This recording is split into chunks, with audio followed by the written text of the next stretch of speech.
So we are finally coming out with our homemade cat food recipe video, but there is a lot of information that you should know if you are considering making it, and we've also made some adjustments over time. So we have this other video where we're going to go over that. I originally was going to put it in the same video, but I recorded the audio at our local podcast studio at the library, which is free to use, which is great.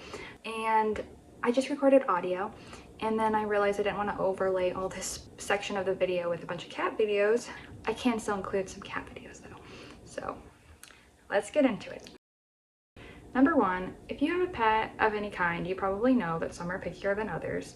It's possible you could go through all the effort and your cat won't eat this, or you could make it and it will be all your cat ever eats, and then you have to keep making it forever. So this is something to keep in mind. Even our cats personally have had phases of both, where they don't want to eat it and where it is all they will eat. Two, another reason you may at least feel the need to continue making it, as we have, is that for us, we've seen it greatly benefit our cat's health.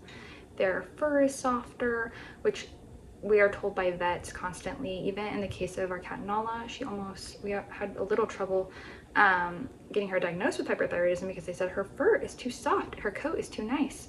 They also have less arthritis. We noticed if they go without it for a period of time, we automatically notice that their arthritis is worse. They also, it helped Bodhi get into remission from his diabetes multiple times. In general, we can just tell the difference that the cats are healthier with it. Another thing is Bodhi used to have more digestive issues. For example, he used to be a farting cat. He does not fart anymore. And we think that that is from the homemade, because when we mix up his diet a little more, then that can happen again. So if your cat is smelly, this may help with that too. But again, keep in mind that once you start making it, it is a bit of work, and you may feel like you need to keep making it when you see these benefits.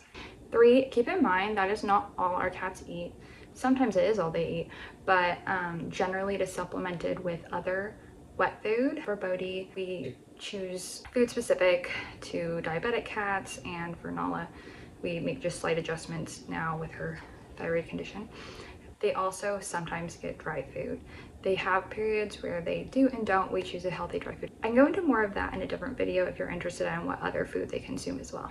The benefit of mixing it up, it makes sure that if they're not getting something from this, then hopefully they are from that. Four, if your homemade food does not look exactly like ours, that's fine, and every batch that you make could look a little different. It tends to vary the most in regards to moisture content, just depending on how long it's cooked.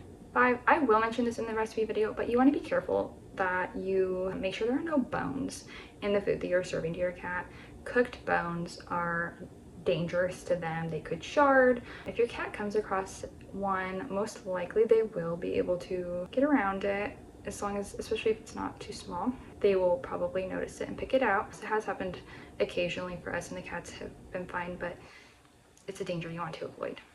Six, I want to mention that we have shared this recipe with multiple veterinarians, although our recipe was different at first, which I'll get into. So we had one when we lived in a different area, and then we've had two here all approve of it. Now, they may not necessarily be experts in pet nutrition, I don't know. They are veterinarians though, and they did approve. I would say if you're critical of this recipe, hopefully you're equally critical of any cat food, any food you'd be giving your pet.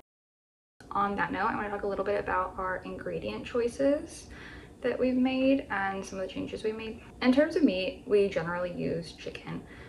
It's because it's what makes the most sense for us in terms of what it produces, what it offers, and the cost.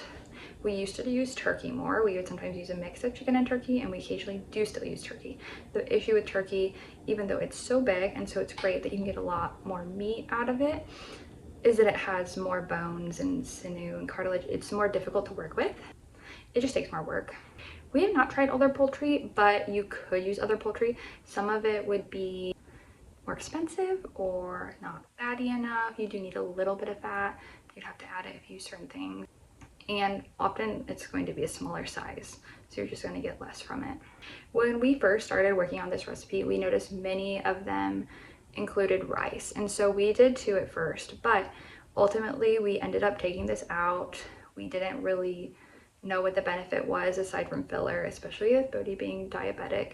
just didn't want to add more carbs to his diet. We wanted him to have no carbs basically. So, and I will say though, he ate the recipe we made with rice at least the first time he went into remission, and we might have still had it the second time as well when he went into remission. So it's not necessarily the end of the world if you do choose to add it.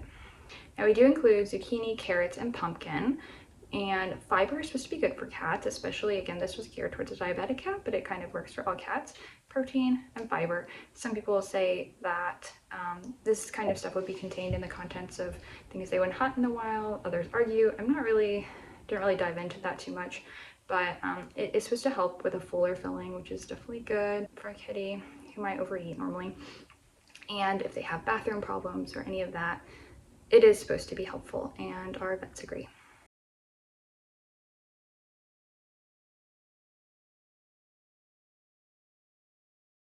In terms of the process changes we've made, I would say the biggest thing is we used to bake the meat first, and we do not do that anymore. Basically, we took out a whole huge step. It used to take us a full weekend to make the homemade cat food every time. Now it only takes one day, and you don't have to be active that whole time. Because we like to cook it outside now on a little burner, that one's slower. If you cook it on a faster, like on a burner that could heat up more, it could be faster. One of the other things that used to take longer is we would pre-portion out the food.